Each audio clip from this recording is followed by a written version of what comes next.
Αλγύρης του Σαρούνας Γιασικεβίτσιους πήρε εύκολα την πρόκριση στους τελικούς του Λιθουανικού Πρωταθλήματος, επικρατώντας της Νεπτούνα στην ημιτελική σειρά με 3-1. Στον τρίτο ημιτελικό η ομάδα του Σάρας επικράτησε άνετα με 83-60, με τον πρώην παίκτη του Παναθηναϊκού να ερωτάται στη συνέντευξη τύπου για ποιο λόγο έδωσε άδεια στον Αουγκούστο Λίμα, η γυναίκα του οποίου ήταν ετοιμόγενη. Η απάντηση του Σάρας ήταν αφοπλιστική. Treneri, kaip vertinat, kad Augusto Lima išvažiavo serijos metu, gimė vaikas, viskas aišku, bet kaip jūs vertinat, kad jis išvažiavo, paliko komandą? Kaip aš vertinu? Taip. Tai aš jam leidau išvažiuoti. Bet ar normalu, kad pusfinaliai išvažiuoja žaidėjas vis tiek? O tu turi vaikų. Tai kaip turėsi vaikų, jaunuolį suprasi. Nes čia yra maksimumas, ką žmogus gali patirti. Vau, geras klausimas tikrai.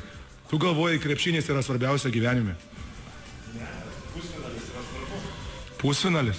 O kam jisai yra svarbus? Kuriai?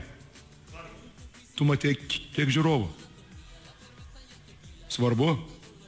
Ar žmogui, tai tu kaip vaiką pirmą savo pamatysi, tai tu suprasi, kas yra gyvenime svarbiausia. Ateik su manim pašnekėti tada.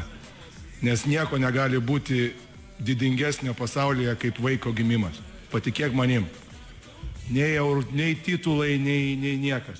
Augusto Lima yra dabar padangėse ant emocijų. Aš labai džiaugiuosi už jį.